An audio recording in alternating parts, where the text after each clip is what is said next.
मुल्क के मालिकों मुझे बताइए, ये घुसपैठिए जाने चाहिए कि नहीं जाने चाहिए? ये घुसपैठियों को हटाना चाहिए कि नहीं हटाना चाहिए? साथियों, घुसपैठियों का ठीक से हिसाब हो। आप मुझे बताइए, ये घुसपैठियों का हिसाब कौन कर सकता है? जरा बताइए, घुसपैठियों को कौन निकाल सकता है? ये घुसपैठियों को कौन निकाल सकता है? ये घुसपैठियों को कौन निकाल सकता है? ये घुसपैठियों को कौन निकाल सकता है? मोदी नहीं, आपका एक वोट निकाल सकता है। आपका वोट, आपके वोट की ताकत है, वो घुसपैठियों को निकाल करके रहेगी। और इसके लिए एनडीए की डबल इंजन सरकार बहुत जरूरी है।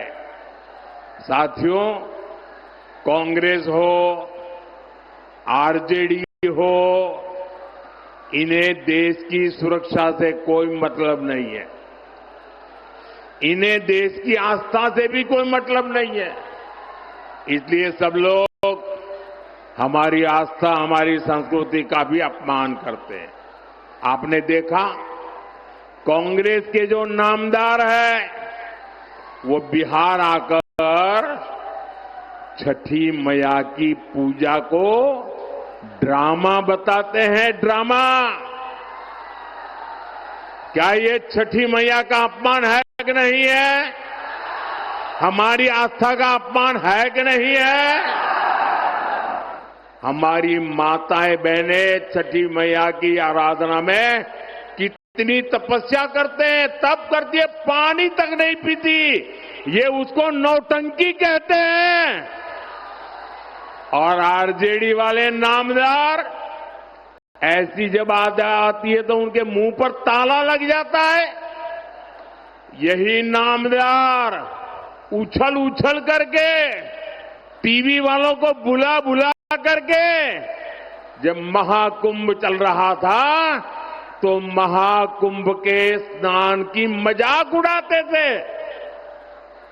साथियों, ये राम मंदिर का विरोध करते थकते ही नहीं है। प्रभु राम पर इनका विश्वास नहीं है। और ये कोई ढकी छुपी बात नहीं है, पूरा देश जानता है। इनकी आस्था नहीं थी तो ये प्राण प्रतिष्ठा में नहीं गए। आए दिन इस पवित्र परंपरा का भी मजाक उड़ाते रहते हैं। चलो भाई, ये घुसपैठियों के दबाव में, वोट बैंक की राजनीति में उनकी कोई मजबूरी है, समझ गए। प्रभु राम से उनकी नफरत होगी, हो सकता है। लेकिन जरा मैं एक और सवाल पूछता हूं। मेरे इस सवाल को जरा गंभीरता से सुनिए। आपको मालूम है ना, जहां भगवान राम का मंदिर बना है ना, वहीं पर निषाद राज जी का भी मंदिर बना है। वहीं पर महर्षि वाल्मीकि जी का भी मंदिर बना है। वहीं पर माता शबरी जी का भी मंदिर बना है। ये जरा कांग्रेस आरजेडी वालों को मैं पूछना चाहता हूं कि भाई, तुम्हें राम से गुस्सा है? अरे राम जी के पास मत जाना। अरे वहां निषाद राज है, जरा वहां तो मत्था टेक के आ जाओ। वहां वाल्मीकि जी है, अरे वहां तो मत्था टेक के आ जाओ। वहां माता शबरी है, अरे वहां तो चरण छू के आ जाओ। इनको निषाद राज से, महर्षि वाल्मीकि जी से, माता शबरी से भी ऐतराज है। इससे पता चलता है कि ये लोग दलितों, पिछड़ों से कितनी नफरत करते हैं। साथियों, एनडीए का एक ही संकल्प है, सबको पढ़ाई, सबको दवाई, सबकी कमाई, सबकी सुनवाई और जहां पानी नहीं है खेतों में वहां सिंचाई। एनडीए सरकार में इसी मंत्र पर चलते हुए हम कोसी और मेची नदी को जोड़ रहे हैं। हजारों करोड़ रुपए की योजना बनाई गई है। लक्ष्य यही है कि बाढ़ की चुनौती कम हो और किसानों को सिंचाई की सुविधा मिल सके। साथियों, यहां बहुत बड़ी मात्रा में दाल उगाई जाती है।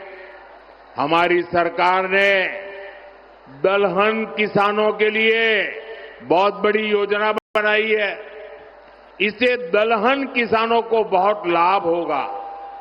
अब तो आपकी सेवा में नया राष्ट्रीय मखाना बोर्ड भी है। ये मखाना की खेती को नई बुलंदी देने वाला है। साथियों, यहां इस क्षेत्र में जूट की भी काफी खेती होती है। जूट किसानों के लिए जितना हमारा सरकार कर रही है उतना पहले कभी नहीं हुआ। आरजेडी कांग्रेस के दौर में एक समय ऐसा भी था जब जूट किसानों को 1 क्विंटल जूट के 1000 रुपये भी नहीं मिलते थे। ये एनडीए सरकार है जिसने आपके हितों का ध्यान हमेशा रखा। आज 1 क्विंटल जूट एमएसपी 5,600 रुपये से ज्यादा हो गया चुका है। 5,600। उस समय 1,000 भी नहीं होता था। साथियों, जब केंद्र में आरजेडी और कांग्रेस की सरकार थी तब उन्होंने जूट किसानों को एमएसपी के रूप में सिर्फ 400 करोड़ रुपए दिए, जबकि एनडीए सरकार अभी तक 1300 करोड़ रुपए से ज्यादा किसानों को दे चुकी है। इसका बड़ा फायदा बिहार के जूट किसानों को हुआ है। साथियों, हमारी सरकार माताओं बहनों की कमाई और दवाई के लिए भी अनेक कदम उठा रही है। मुख्यमंत्री महिला रोजगार योजना इसका सशक्त उदाहरण है। इसके तहत बिहार की 1,40,00,000 बहनों के खाते में 10-10 हजार रुपये पहुंच चुके हैं। माताएं बहनें जरा ताली बजा करके मुझे बताइए, ये अच्छा हुआ है कि नहीं हुआ है? आपको ताकत मिली है कि नहीं मिली है? और हमने वादा किया है जो भी इस पर से कोई